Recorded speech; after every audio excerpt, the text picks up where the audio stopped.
नर्मदे हर। आज की दुनिया में हर एक व्यक्ति है जो कहीं आयुर्वेद से अपने जीवन को जोड़ना चाहता है। आज के इस सृष्टि में, इस समय, इस दुनिया में, इस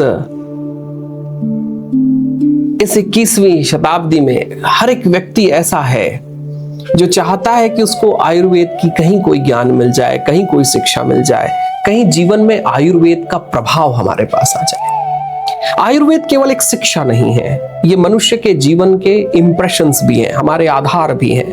क्योंकि किस वस्तु का कहां उपयोग होता है ये केवल जानकारी नहीं है, ये केवल हमारी मेमोरी नहीं है, ये हमारा भारतीय शास्त्र परंपरा कहती रही है, ऋषि धन्वंतरी कहते रहे हैं कि जिन वृक्षों का, जिन वनस्पतियों का, जिन जड़ों का उपयोग हम अपने जीवन में रोगों को मिटाने के लिए करते हैं, वो केवल हमारी जानकारी नहीं है, वो हमारा उन वनस्पतियों के प्रति, उन वृक्षों के प्रति हमारा प्रणाम है, जिस प्रणाम को हम लेकर कहीं केवल अपनी मेमोरी से उनको याद नहीं रखते, बल्कि अपनी भावनाओं से हम उनको याद रखते हैं। एक बड़ा महत्वपूर्ण संदर्भ आयुर्वेद को लेकर कहीं ऋषि भारद्वाज ने दिया था, क्योंकि ऋषि भारद्वाज को आयुर्वेद के प्रवर्तकों से मैं एक मानता हूं। और ऋषि भारद्वाज वो रहे हैं जिनकी परिवार की जो वंश परंपरा है बड़ी महान है।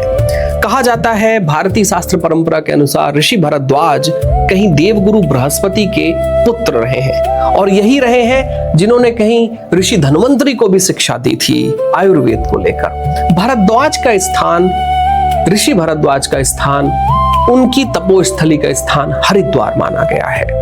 क्योंकि और आज के समय पर भी आप देखिए कि उत्तराखंड से ही समस्त प्रकार की वनस्पतियों को इकट्ठा करके कहीं देश में आयुर्वेद को लेकर लोगों ने जागरण किया है।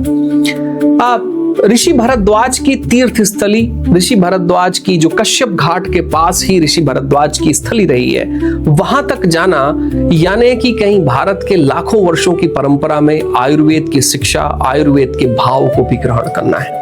असल में हरिद्वार केवल ये वो जगह नहीं है जहां तक जाकर आप मां गंगा को प्रणाम करते हैं। जब आप हरिद्वार जाते हैं और मानसिक रूप से आप देवगुरु बृहस्पति के पुत्र भारद्वाज जी को प्रणाम करते हैं, कहीं कश्यप जी को प्रणाम करते हैं, और अन्य ऋषियों की जो मैं बात करूंगा, जब आप उनको प्रणाम करते हैं तो कहीं आप उन शिक्षाओं को, उन भावनाओं को, आशीर्वाद के उन प्रवाहों को भी प्रणाम कर लेते हैं, जिनके कारण कहीं जीवन में, हमारे जीवन में कल्याण का मार्ग निकल के आता है।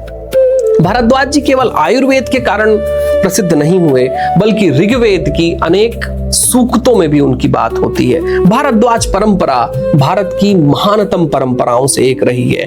पहले भारद्वाज गोत्र के अनेकानेक लोग केवल आयुर्वेद की और आयुर्वेद की शिक्षा और आयुर्वेद की भावनाओं के प्रचार के लिए ही बात किया करते थे। ये भूमि जो भारद्वाज जी की भूमि है, ये भूमि मानी जाती है कि ये वही भूमि है जहां से कभी इंद्रदेव ने भी भारद्वाज जी को त्रिस्कंधात्मक जो शिक्षा होती है वो शिक्षा भी दी थी। उसके बारे में कहीं भारद्वाज जी से चर्चाएं भी की थी, संवाद भी हुआ था।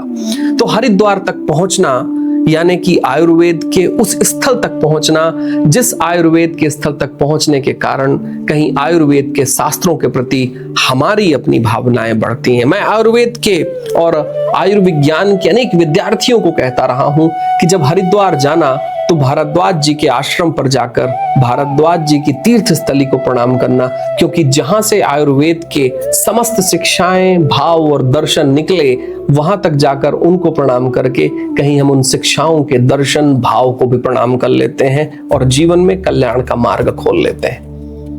नर्मदे हर।